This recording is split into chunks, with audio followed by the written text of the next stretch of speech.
కర్నూలు జిల్లాకు మాజీ ముఖ్యమంత్రి దామోదరం సంజీవయ్య పేరు పెట్టాలని రాజ్యసభ మాజీ సభ్యులు వి హనుమంతరావు కర్నూలులో కోరారు. దామోదరం సంజీవయ్య 53వ వర్ధంతి సందర్భంగా దామోదరం సంజీవయ్య స్వగ్రామం పెదపాడును కాంగ్రెస్ నాయకులు సందర్శించారు. ఈ సందర్భంగా నిర్వహించిన మీడియా సమావేశంలో హనుమంతరావు మాట్లాడుతూ రాజకీయాల్లో మచ్చలేని నాయకుడు దామోదరం సంజీవయ్య అన్నారు. ఆయన సేవలు గొప్పతనం భవిష్యత్తు తరాలకు తెలియాలంటే ఆయన నివాస స్థలంలో స్మృతివనం లైబ్రరీ ఏర్పాటు చేయాలన్నారు. ఆపరేషన్ సింధూర్పై ప్రజలందరూ భారత ప్రభుత్వానికి సైనికులకు మద్దతుగా ఉండాలన్నారు. సింధూర్ ఆపరేషన్ సైనికుల విజయంగా తెలియజేశారు.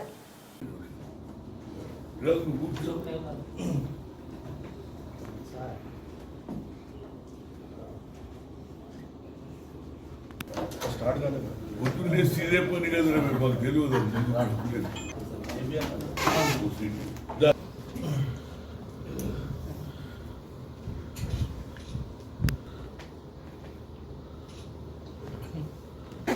సంజీవయ్య గారి 53వ వర్ధంతి సందర్భంలో నేను రావడం జరిగింది. నిన్న అక్కడ మీటింగ్ కూడా పెట్టడం జరిగింది. అంటే అప్పుడు స్టాచ్యూ పెట్టారు.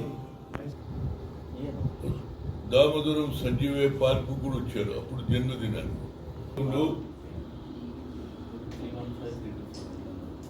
ఆ రోజు సాఫ్ట్వేర్ వచ్చింది, హార్డ్వేర్ వచ్చింది.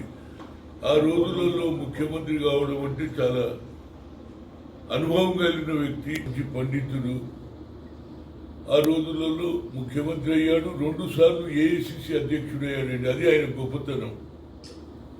ఫస్ట్ చీఫ్ మినిస్టర్ గుడిసే ఫైనల్ గా వారి అత్తగారి ఇంటి దగ్గర బోయినపల్లి దగ్గర బోయిగూడ దగ్గర పెట్టడం. 72 I was whole night I was there.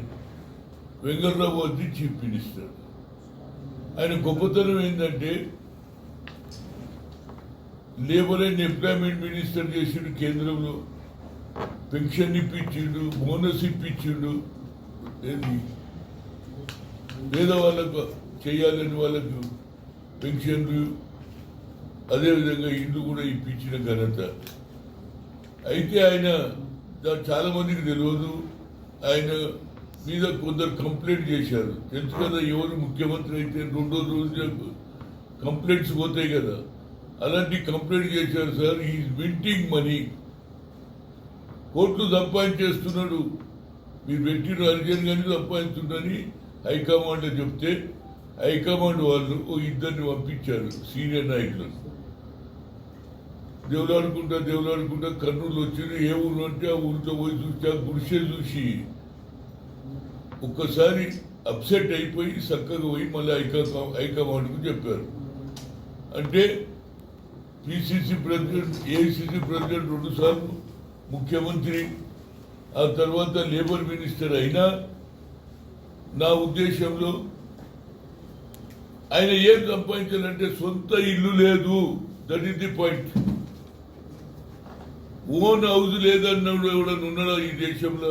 ఒకసారి ఒక కార్పొరేటర్ అయితేనే 3 ఫ్లోర్లు వేస్తాడా లేదా? అది ఆయన నీతి నిజాయితీ. చదువుకున్నాడు, కేంద్రంలో మంత్రి చేశాడు, 2 సార్లు రాష్ట్రానికి ముఖ్యమంత్రి అయితే సంపాదించాడంట. అది అంటే ఆ రోజులల్లో ఆలోచన ఏముందంటే రాజకీయాలల్లో సామాజిక న్యాయం, ప్రజలకు సేవ చేయాలనే ఆలోచనతో వచ్చినటువంటి వ్యక్తి ఆయన. మహాత్మా జ్యోతిరావు పూలే చదువుకుంటేనే భవిష్యత్ అన్నాడు. అదేవిధంగా బాబాసాహెబ్ అంబేద్కర్ చదువుకొని బ్యారిస్టర్ ఈ దేశానికి అదే కోవకు చెందినటువంటి వ్యక్తి అనేది నా ఉద్దేశం. ఎందుకంటే ఆయన సింపుల్ సిటీ చూడు, ఇన్ని పదవులు అనుభవించి సొంత ఇల్లు లేనివాడు ఎవడన్నా ఉన్నాడా? కనుక ఆయన నీతి నిజాయితీ కలిగే వ్యక్తి. ఆయనకు న్యాయం జరగాలనేది నాకు ఒక తపన, ఆలోచన. దానికి అందరూ ఏకీభవిస్తున్నాం. నా ఉద్దేశంలో నేను చంద్రబాబును కూడా కలిశాను, అదేవిధంగా పవన్ కళ్యాణ్ కూడా కలిశాను. అంతకుముందు ఏమన్నారు, ఆ శృతి భవన్ కట్టాలి, గుడిసె ప్లేస్లో ఓ శృతి భవన్, ఒక లైబ్రరీ పెడితే వచ్చే తరం వారికి, అంటే వచ్చే జనరేషన్కు తెలవాలి. Everybody seeking it is the business. Politics అంటే డబ్బులు పెట్టాలి, డబ్బు సంపాదించాలి అనే ఆలోచనను మార్పు రావాలంటే ఇలాంటి వ్యక్తి హిస్టరీ వచ్చే తరంకు తెలవాలి అనేది నా ఉద్దేశం.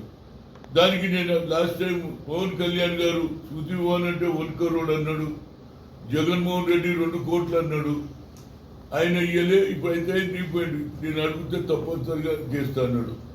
నాది ఒకటి శృతి భవన్ కట్టియాలి. దాని మీద నిన్న హైదరాబాద్లో ఆయన స్టాచ్యూకు ఆయన సమాధి సంజీవయ్య పార్కు పోయి ఇక్కడికి వచ్చిన అక్కడ కూడా ఉన్న ప్రభాకర్ మంత్రి అన్నాడు తప్పనిసరిగా మనం సీఎం తోటి కూడా మాట్లాడదాం, వాళ్ళతో కూడా మాట్లాడతాం. ఇది మంచి, ఇది వచ్చే తరం వారికి తెలిసే ఆలోచన అనే ఉద్దేశంలో శృతి భవన్, దాంతోపాటు జిల్లా పేరు పెట్టంటున్నారు. అందరి పేర్లు పెడుతున్నారు కదండి.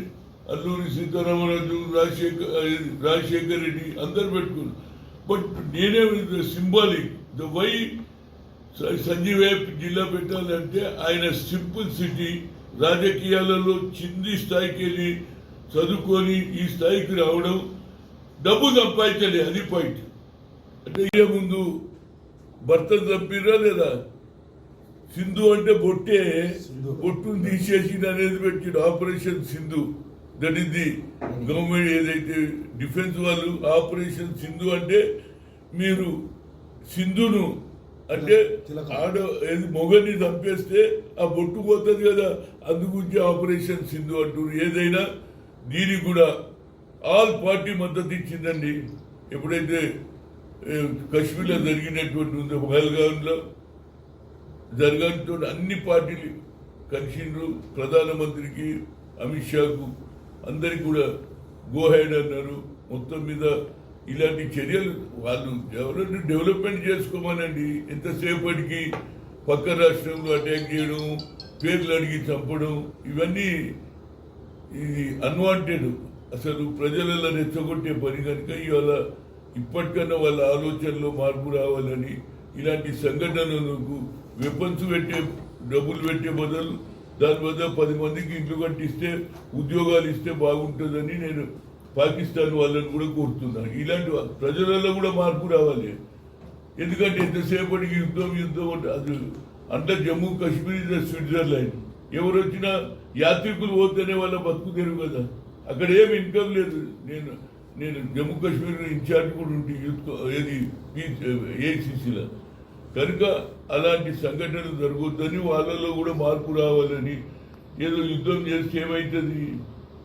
మనం అందరికీ తెలుసు భారతదేశమే పవర్ఫుల్ ఉన్నది. అక్కడ ఏమి లేదు. మేమే నీళ్ళు ఇవ్వాలి వాళ్ళకు. ఇవ్వాలన్నా లేదు. మేము వాటర్ మనం చేస్తే వాటర్ అన్ని అనుకూలం. పక్క స్టేట్లు ఫ్రెండ్షిప్లో ఉంటే 2 ప్రాంతాలు బాగుంటాయి అనేది నాకు వచ్చారు. దాన్ని ఆలోచన చేయమని కోరుతున్నాను.